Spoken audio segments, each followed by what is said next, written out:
Ze stamt uit een heel muzikale familie en heeft uit in het achtergrondkoor van de zangeres zonder naam gezongen.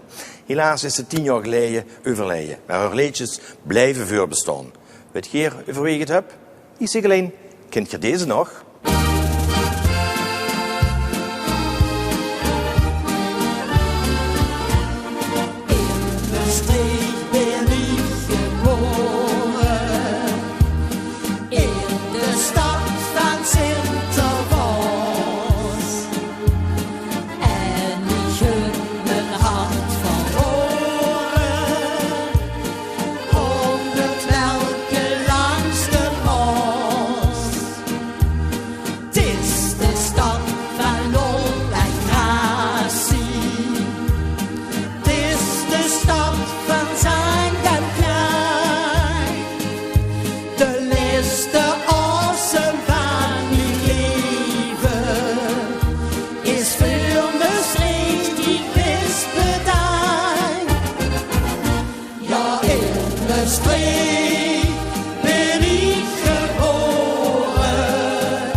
Ja, natuurlijk heb ik hem allemaal herkend. In Maastricht ben ik geboren van Leni Mente, maar nu gezongen door Duo XL.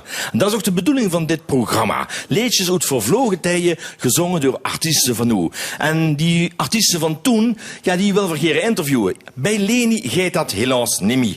Maar daarom hebben we wel Lou en Monique, zoon en dochter van Leni, hij kunnen vinden. En ik ben blij dat je hier zit om ja, toch die liedjes van mam zorger nog eens aan te huren. En dan eens over te praten, want Geer weet natuurlijk heel veel van mam, toch? Zou je zeggen, hè? Ja. Die muzikale familie. Hè? Volgens mij gewoon mam de 4e generatie accordeonisten. Heb je daar even metgekregen? Nou, we weten natuurlijk het meeste af van onze opa, van de Vogelmaand. Dat kennen we, ja, dat staat eigenlijk in ons geheugen gegrift. Servé, dat waren broer van opa, toen was ik nog maar een heel klein kind. Lou was al ietsjes ouder als ik, dus, maar dat hebben we eigenlijk niet zo bewust metgekregen. Maar van opa wel? Van opa wel, ja. En opa was heel bekend natuurlijk. Heel bekend. En wat ik me nog kan rappelleren is dat er zelfs nog een keer ook clublied van MVV gezongen heeft. En ja, daar zien nogal wat muziekopnames, ik denk vanuit de jaren 50. Toen waren nog meer als zanger, denk ik, bekend als accordeonist. Ja. Het mam u iets verteld waarom ze ook met die muziek is begonnen? Nou, ik kan me rappelleren dat mam mij ooit eens een keer heeft verteld dat opa en oma heel graag een zoon gehad zouden hebben. Die hebben ze ook gehad. Helaas is die op eenjarige leeftijd overleden. Toen was oma in verwachting van us mam. En dus automatisch is opa eigenlijk een beetje beginnen te pushen om mam accordeon te leren spelen. En op een gegeven moment kwam het dus vroeger dat de zangeres zonder naam zonder muzikant zat. En toen heeft opa eigenlijk us mam een beetje naar voren geduid. En zo is hij eigenlijk met de zangeres zonder naam beginnen op te treden.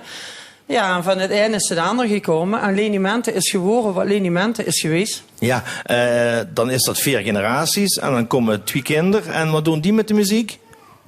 Ja, dat zou ik zeggen niks, maar dat is niet helemaal waar. We hebben, laat ik zeggen, ieder onafhankelijk van elkaar wel gaat om muziek gedaan. Ik ben een aantal jaren lid geweest van het Heugens Mannenkoor. En ja, Monique is tamboer geweest bij de Harmonie van Sint-Pieter. Zo. En op latere leeftijd zien we uiteindelijk mam gewoon helpen met het schrijven van teksten. En we zien uiteindelijk ook met haar samen de studio ingegaan en hebben we op diverse nummers metgezongen, zal ik maar zeggen. Maar geen van u twee speelt accordeon. Nee, dat is een van de dingen die us mam ook niet heeft aangeleerd, het ook niet wou aanleren. Omdat ze altijd heeft gezegd, als een muzikant is een heel zwaar beroep. En ik kan me nog heel goed rappelleren, even voor tot mam stierf, dat ze tegen me zag, kind, ik heb een schoolleven gehad, maar ik heb ook een heel haalleven gehad. En ik ben blij dat je alle twee niet in de muziek zit gegaan. Want ja, zo wie iedere wet heeft het us mam ook het huwelijk gekost. Dus we zien eigenlijk goed gebracht apart van me, het goedste gedeelte van het leven apart van hen. Ja, dat zien dan de nadelen die ze daarvan, de consequenties die ze daarvan moest dragen. Ja, voor ons straks even weer praten. Gewoon heel even terug naar Duo XL. Wie vond je het? Heerlijk. Fantastisch. We hebben genoten. Echt. Het was echt... Een ode aan Leni Mente, hè. Ja. En we vinden dat een eer om dat met te maken doen. Ja. En wat heb je hier met Leni Mente? Ja, sowieso. Leni is Maastricht. Daar heb ze het over Just. Maastricht. Daar heb ze het over het hart van Maastricht. En het gevoel. En alles wat erbij te maken heeft. En de heerlijke, gewone muziek met een accordeon brengt ze het gevoel over. En interactie met de lui, ja. Daar staat Duo XL al wel voor. Maar dat hebben we toch wel een beetje afgekeken van Leni Mente. Dus niet dat ze alleen maar op de bühne staat, maar ook de lui erbij betrekt. En ze heeft machtige, prachtige liedjes, hè. En schoenkelen en tango en noem maar op. Schoene tekst en ze bracht het fantastisch. Ja. Het bleef een legende in Maastricht. Een eer, nogmaals. Nogmaals, ja. Ja, groot gezag Duo XL. En ik hou het al beloven gewoon naar muziek luisteren. Artiesten van nu die liedjes van Mam Zorger gewoon zingen. En we hebben Marvin Rosier op de bühne staan. Hier gaat zingen De Eigen Stad.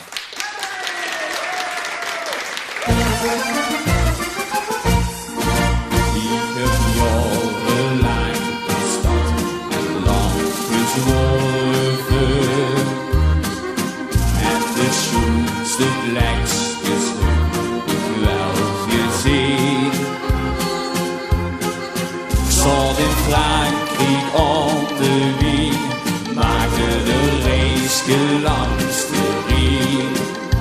Maar en ik wist ik zeker, en dat was hoe ik gewoon zie.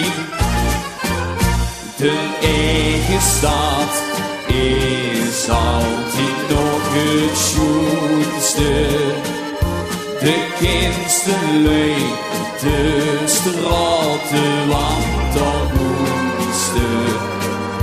De eigen stad heeft iets zoveel te geven. Daar is altijd gef om nog dood te leven. De eigen stad is altijd nog het schoonste.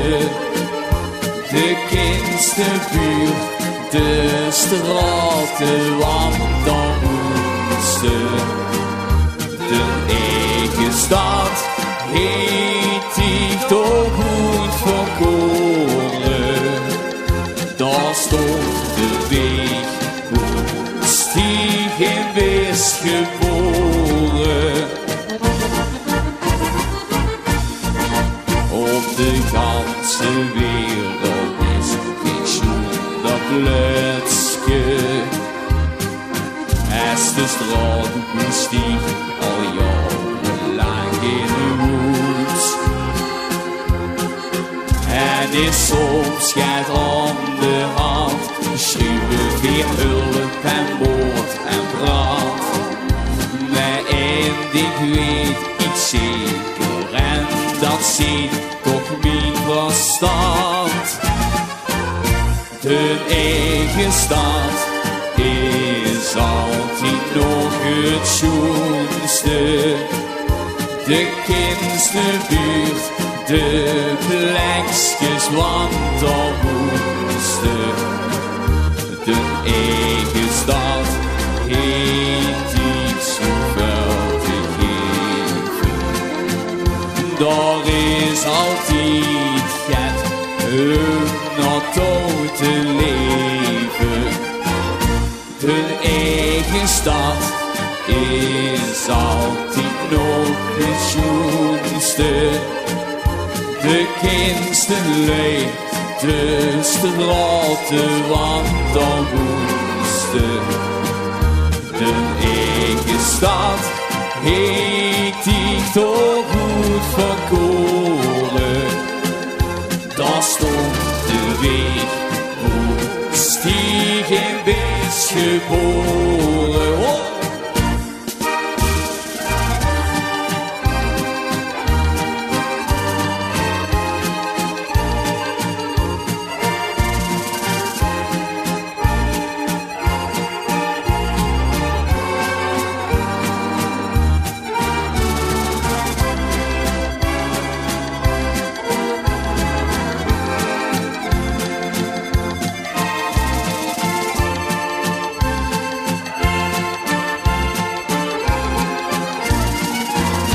De eigen stad is altijd nog het schoonste.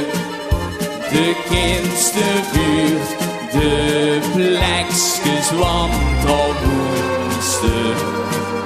De eigen stad heet ik toch goed verkoren. Daar stond de weg goed stieg en wist geboren.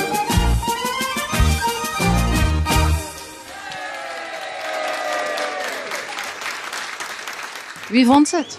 Ja, natuurlijk heel bijzonder om van Leni weer een nummer te mogen zingen. Ja. En wat hebben ze zelf met de Leni-menten? Ik heb Leni nooit als artiest leren kennen eigenlijk. Natuurlijk wel altijd haar muziek geluisterd. We kennen al nummers niet. En eigenlijk nadat we met de binnenste boetezitting het lijnen hebben uitgereikt, ja, dan ga je zich niet verdiepen in de muziek. Ja, en dan leert ze steeds meer nummers van haar kennen. Ja, Ja, dus vanaf nu lekker Leni? ja absoluut. Ja, de eigen stad. Eigenlijk zingt Leni dat. Volgens mij gaat het hoger, hè? Want de Marvin wordt lekker lieg, hè? Ja, dat was niet de ideale toehoogte. Maar goed, er is toch goed doorheen gekomen. Ja, we doen het met de originele muziekbanden die ook ter beschikking zijn gesteld. Dat vind ik ook heel schoon van de vroegere studio's. Hè? Dat is ook leuk. Daarom maakt het wel juist zo apart. De eigen stad, hoort van juist, wordt Leni wereldberoemd alleen in Maastricht? Nee, hè?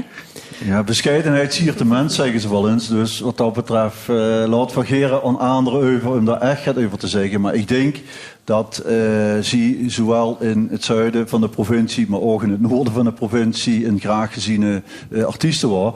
Ik weet, en val me maar bij, als het niet wist, je ging ook wel regelmatig in Weert spelen bijvoorbeeld. En ja, daar wordt ze dus op hand gedragen. En ik Dat is ook de platenstudio van Johnny Hoes natuurlijk. Dus ik heb het maar van huren vertellen, maar ik geloof heel dat ze daar wel enig aanzien verworven had. En ging Geer dan met naar zijn optredens als kind? Nee. wie ik gaat ouder word, gans als kind zijn de niet. Mam hield dat echt heel erg gescheiden. Dus dit was privé en dit was haar dingen. Dus ons ouders hadden allebei hun eigen hobby's. En veel als kinderen hadden er natuurlijk respect voor. Wie gaat ouder worden, nadat dus ouders natuurlijk zijn gescheid. Lou is bij onze pap gebleven, ik ben met mijn mam metgegaan. Ben ik automatisch mam heel deks gaan brengen en ook wel horen. Uiteindelijk, op latere dingen is mijn oudste dochter, Kim, heeft er deks gehaald en gebracht. En een neef van ons heeft er deks gehaald en gebracht. Omdat, voor toch op een gegeven moment, mam wordt toch gaat ouder. En dat had zo gaat van, de hoofd van maar gaat er gebeuren in het midden van de nacht. En als ze alleen is, als vrouw, dat vertrouwde voor eigenlijk niet meer zo. Dus, en zodoende zien we dus eigenlijk metgegaan. Maar overal hoe ik binnenkwam, wordt meteen gezegd, dat is de dochter van Leni. Want? Omdat ik schijnbaar 2 druppels water op mijn man ben. Ja, dat is toch leuk? Maar daar ben ik ook wel goed op. Dat hebben ze nooit tegen mij gezegd. Nee. Maar als kind zijnde, dan is maar wel heel veel weg natuurlijk. Hè? Want ging waarschijnlijk ieder weekend was ze ergens spelen. Ja, mam heet gans vroeger, wie dat in Valkenberg, dat toerisme altijd was. Dus mam van ons was ieder weekend weg. Sowieso vrijdag, zaterdag en zondagavond. Dus ja, dan bleven we dus met onze pap achter. Maar onze pap was scheidsrechter. Die had dus zijn grote passie aan het fluiten van voetbalwedstrijden. Dus hij was op zondagmiddag altijd weg, soms ook op zaterdag. Nou ja, Lou had dus ook zijn hobby aan het voetballen. Dus als kind was vuil alleen op zaterdagmiddag. Ja, en volgens mij, die zag net van Valkenberg. Ik dacht dat dat in het jachthoes was. Ja, bij de familie Stevens. Misschien. Ja. Nee, de posthoorn. Ja. De postkoets, of zo gaat wel dat. Ja. Dus dan zussen voor de lui van Valkenberg die kieken. Met de lui van Valkenberg. Die gaat alles in, zal dat zeker wel weten. Het jachthoes heeft opa altijd gespeeld. En mam zat dus in de Groetestraat in café, ik dacht de postkoets, maar het kan ook posthoorn zijn geweest, maar wel in ieder geval van de familie Stevens. Ja, en mam ging altijd alleen op de bühne.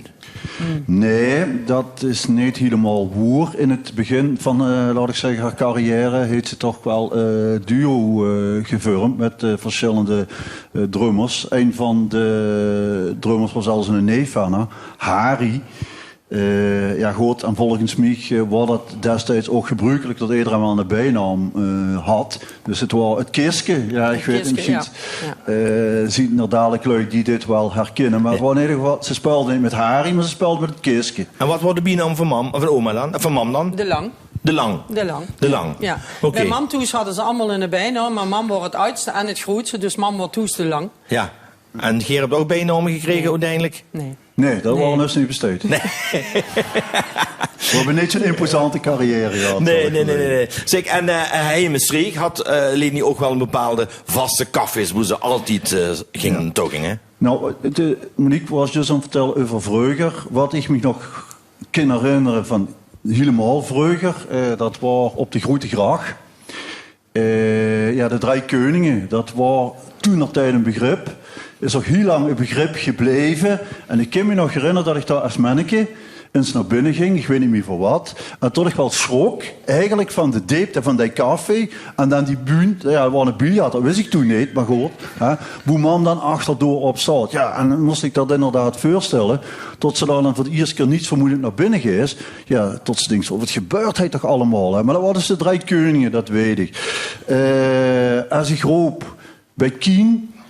In de Rijksstraat? In de Rijksstraat, ja. Ik denk dat de lui die dan nog gaat ouder zien dan zich waarschijnlijk, die zien daar mogelijkwijs bijna allemaal in de loop van een tijd hun carnaval begonnen. Want ja, dat was toch een vaste ankerplaats. Dat begon de lui en daar sloot de lui ook af. En ik weet dat ze bij Kien ook al speelden, wie Kien nog op de Hoebrugstraat zat, bij Café Cottage. Of Cottage, ja, bedoel, voor de Maastrichtenaren Cottage. Ja. En voor de lui van Boete, Cottage. Ja, goed. En ik weet tot op een gegeven moment de jongens in La Ferme, geloof ik, aan de andere kant aan de Rijksstraat. Dus ze waren toch ook best wel een beetje wie georiënteerd wat dat betreft. Maar ze had wel een vaste plek. Ja, dat klopt. De muziek die Leni speelde, was dat originele muziek? Waren dat covers? Wie maakte die muziek? De muziek hadden ze zich, ze loerden heel deks naar een Franse zender. die onnoemelijke schoene muziek had. En dan zat ze zich dat in haar kop. En dan ging ze aan de tafel zitten en dan begon ze te schrijven. En ze hadden een orgel in de kamer staan met knup. En dan ging ze zitten en dan begon ze. En dan maakte ze dan haar eigen teksten op.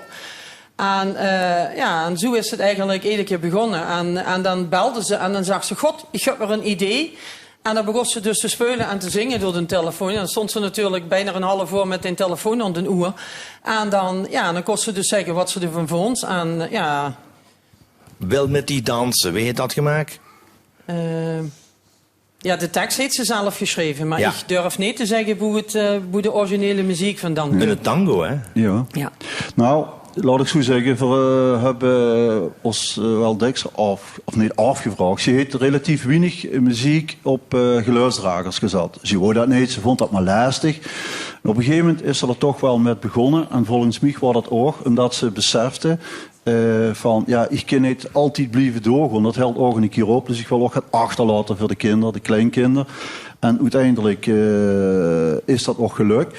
En ik weet nog dat de eerste cd, volledige cd, uitkwam. En toen dacht ik bij mijn eigen, menige kastelein is hij blij met.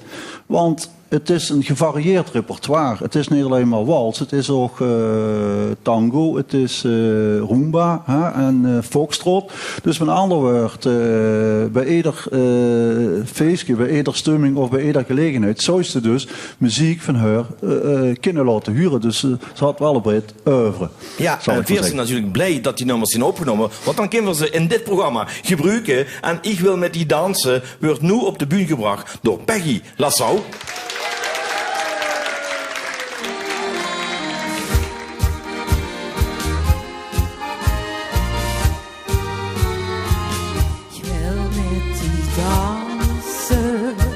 Tot in het donker van de nacht. En met die chance op die gebied zo lang gewacht.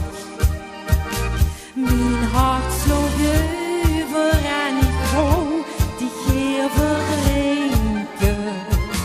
Had niets gedacht tot ik dit nog zou beleven. Ik wil met die dansen, ik ben totaal ondiep genoeg. En met die chance, ik heb mijn hart ondiep verkocht. Het was een sprookje dat ik nooit me zal vergeten. Maar iemand zag, ik was al dood in de nacht. Die soort van buffet had me gezien, dat ik toujours naar die ging.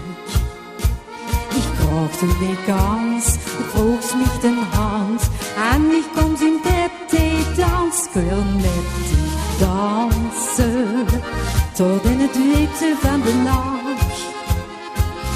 En met die chance, dat had ik niet van die verwacht. Mijn hart sloeg over en ik kon dich niet vergeten. Ik had nooit gedacht dat ik dit nog zou beleven. Ik wil met die dansen, ik word totaal ondiep verknocht. En met die chance, ik had mijn hart ondiep verkocht. Het was zo goed omdat ik dich niet kon vergeten. En Amadich zie best daar boven in de lucht. De avond ging versnel voorbij, taxi stond al voor de deur. Het laatste refrein, dat is zo'n pijn. En toen stond ik weer alleen. Ik wil met die dansen, tot in het duister van de nacht.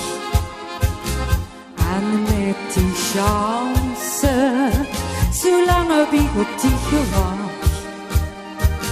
Mijn hart sloeg over en ik voelt me zo verleven. Ik had niets gedaan dit zou beleven. Ik wil met die dansen. Ik word totaal aan die verknocht. En met die chance. Ik had mijn hart aan die verkocht. Het was een sprookje dat ook nooit me zal vergeten. En aanmoedig zien best erboven in de loop. En dan mag je vooral maar lekker meedoen van links naar rechts. En dan ben ik la la la met zingen, zodat Lenneke het overhuurt.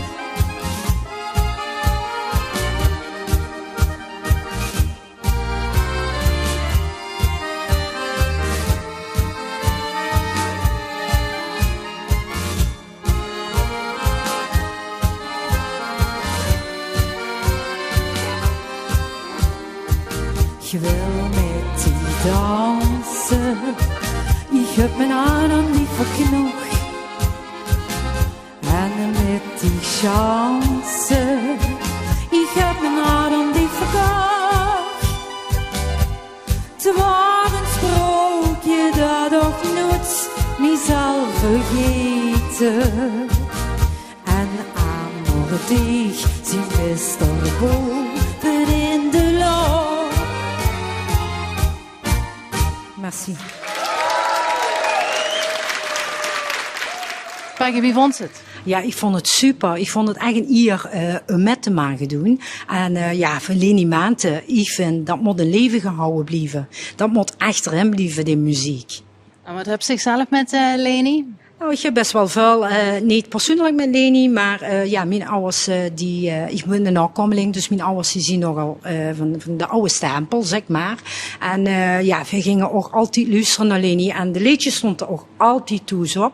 En ja, daar ben ik eigenlijk met goed gebracht. Dus dat, ja, dat moet echt een leven gehouden blijven, ja. Dus papa en mam gewoon strak kijken? Ja, ik denk het wel. Ik denk het wel, ja. Ja, prachtig gezongen en een leuke anekdote inderdaad van Peggy. We zitten nog steeds hier met Lou en Monique, de zoon en dochter van Leni. Wat was nu de kracht van Leni? De kracht was dat ze eigenlijk één was met haar publiek. Eens hoe ze zat, of ze nu ergens in een woonkamer op een vierkante meter zat, of achter in een tuin, of ergens op een bühne. Ze had veel interactie. En ze kon ook bijna altijd wel brengen wat de lui vroegden. En ik weet dat ik zelf wel eens ging holen. En dan stond ik stil in een heukschij. Ik denk, laat ik maar niet te opvallend doen. En dan stond er een stukje op een trompet te blozen. En dan was hij dat aan begeleiden. Het sloeg natuurlijk nergens op, en ik klook nergens naar. Maar alleen in de context van laat op de avond. En dan met een stuk gezelligheid, het was ambiance, ja, dat wil ze niet weten. En dat heb ik meerdere keren wel zelf ervaren. Ja, chevraaien. Ik bedoel, ze dan zus dat ze zoveel lui met zo weinig ook zoveel plezier kost brengen. En andersom, daardoor wordt ze volgens mij ook geaccepteerd en op hand gedragen zoals ze was. En ik weet, wie voor de uitvaart gehad hebben, dat ook toen de pastoor daar al melding van maakte dat ze er een tijd verhoed was. Ze was toen al interactief. Ja. Ja, ja. Dus, lastig woord allemaal. Maar, ja, ja. Monique, ja, we hebben het juist gehad over de bühne, de gezelligheid. Ja, dan komt er niet om dat kleine handelsmerkje van Leni heen, hè? Ja, dat mag. Ja. Dat heeft ze altijd gedronken en daar heeft ze eigenlijk ook nooit een geheim van gemaakt. En voor ons als kinderen wordt het minder leuk als lui daar vervelende grapjes over maakten. Wat gebeurde? Nou, om een anekdote te vertellen, ik was een cursus aan het volgen van Envida uit. Voor in de zorg te gaan. En daar liep iemand achter mij, die zat dus bij mij in de klas. En die maakte dus op een gegeven moment een heel vervelende opmerking. Maar ik liep dus door en wie ik boven aan de trap kwam, hebben me omgedraaid. En toen heb ik gezegd, ik zeg eens goed, ik zal het er vanavond even vertellen. Ja. En mijn klasgenoot is er dusdanig van geschrokken. Dus die vroeg op een gegeven moment, wat is die binding eigenlijk met Leni Maante gedaan? Ik zeg, nou, ik wil niet vervelend zien. Ik zeg, maar dit is mijn man. Hoe is het over hebt? Nou, en dat klasgenootje heeft me s'avonds teruggebeld en die heeft 1000 keer excuus aangeboden. Maar op een gegeven moment wist ik het oude, de gester met de leerster met gewoon, het is eenmaal haar handelsmerk, ondanks dat ik soms dacht, mam, alsjeblieft, het kind ook gaat minder. Maar ze wordt op hand gedragen door de lui, en de lui gaven haar die drupjes. Maar wat de lui niet zagen, is dat mam ook heel veel drupjes stamde met haar voet. Tot ze zoekt had, het is genoeg. Maar ze heeft ook altijd gezegd, ik ben niet de enige wat de drupje drinkt. Want Beppie Graf drinkt ook een drupje. Ze zegt, en dat is goed voor de keel zit en het maakt me de microfoon zuiver. En dat hadden we met de coronatijd allemaal wel nuttig gehad natuurlijk. Hè? Dat ding. Meteen ontsmet. Kijk, voordat het allemaal een eigen leven gaat leiden, het is ook zo dat er waren verschil tussen mam als de accordeoniste, de artieste zal ik maar zeggen, en mam de huismoeder en later de oma. Want geloof me nu maar, thuis wordt geen druppeldrank gedronken. En wat dat betreft zag ze ook altijd van, de boete is een andere wereld, maar als ik klaar ben, roep de auto in, naar huis toe, en dan kroep ik in mijn eigen stuk. Dan wil ik daar mijn eigen wereld hebben en dan moeten ze me met rust laten. En dat was een totaal andere wereld. Ik wil dat ook gezegd hebben. Want dat is natuurlijk een kant wat heel veel lui niet gekend hebben. En ik weet op een gegeven moment wie ver in Heugem ons huisje gingen verkopen. Toen was als de kippen erbij om dat huisje te kunnen kopen. En het eerste wat ze gedaan heeft is een moer opgetrokken. Van hij tot erachter en terug, om inderdaad dat idee te bewerkstelligen van zo, als ik maar achter die moer ben, dan ben ik gelukkig, dan ben ik rustig, dan ben ik in mijn eigen wereld. En daar ben ik dan heel geren op dat moment. Schoen gesproken, inderdaad, heel schoen. In memorie van Leni, van mam en oma inderdaad toch. Hè? Ja. Heeft Leni hits gehad? Nou, ik denk het allerbekendste nummer van mam is en blijft toch in Maastricht ben ik geboren. Ja. En dan krijg je gewoon vragen als het soms over het proevenement loopt of een geldboete loopt en de huur zit. Of op de zondag bij Radio Maastricht. Huur zit, ik blijf toch altijd vragen krijgen en dan denk ik, ze wordt wel nog altijd gedraaid. Ja, er is ook een medley uitgekomen vorig jaar. Ja. Ook ter ere van Ma. Ja, dat moet ik de mensen van de organisatie een dikke chapeau voor metgeven. Zien natuurlijk de directe nazaten, zal ik dan maar zeggen. En op een gegeven moment zien we er voor benaderd of voor metwerking wil we geven. En van het eind komt aan het ander. En eigenlijk zag John, de man achter Kom zie, kom sta. Jongens, we willen eigenlijk nog het extra's doen. En toen is een beetje dat beltje gaan rollen en we zien er van begin af aan bij betrokken. En het is natuurlijk geweldig als andere lui vinden dat ze dat voor de mam in dit geval moeten doen. En wij zien veel dan om te zeggen van dat gaat niet gebeuren en verwerken daar niet aan met. Dus en ik moet zeggen, dat heeft zeker afgelopen 2 jaar, wie die voorbereidingen lepen van die dat heeft ook alweer het kracht en het energie gegeven dat ze denkt van kijk, het is toch allemaal niet voor niks geweest en op haar manier heeft ze toch voor heel veel lui gaat betekend. Niet alleen voor ons, omdat we de kinderen zien, maar ook voor heel veel lui in een café, op een braderie, in een feeststand, op een verjaardag. En ik denk tot er straks, als lui ook weer naar zitten te luisteren, dat er een golf van herkenning zal rondgaan. En is prachtig toch? Jazeker, de hebt ze me juist genoemd, Kom zie, kom sa. Zie gewoon het laatste liedje van dit programma zingen. Maastricht, ik heb dich lief.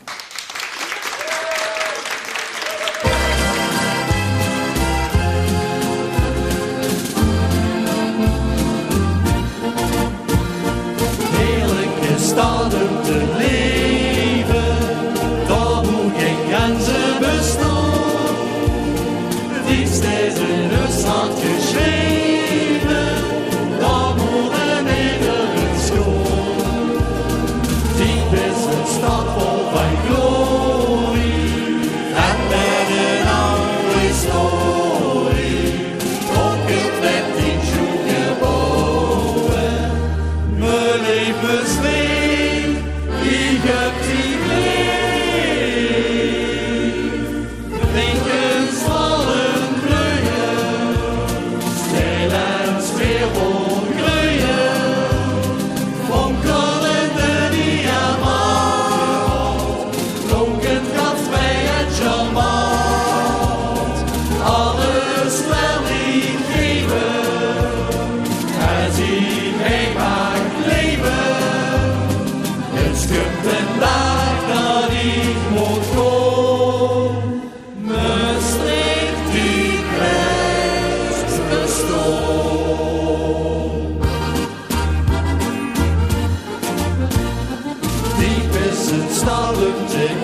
zien geweest. Altijd de stoget te vieren, iedere dag is het feest. Lopen langs Friedhof en Sloten, reuzen aan historie. Jongen ben ik het niet laten, maar ik versleef, ik heb die gleef. Blinkers vallen bloeien, streel en sfeerwol gloeien, fonkelende diamant, klonken grasvee en charmant. Alles wil ik geven, als ik hij mag leven. Het komt een dag dat ik moet droom, mijn streek die rechts bestoom. Blinkers vallen bloeien, streel en sfeerwol gloeien, fonkelende diamant, klonken grasvee en charmant. Alles wil ik geven, als ik hij mag leven. Het komt een dag dat ik moet droom, mijn streek die rechts bestoom.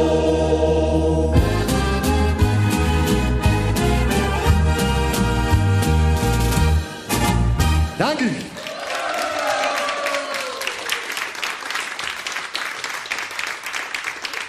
Ja, ik vond het chic om te doen, hè. Een hele hier om een liedje van Leni Menten te maken brengen. Ja.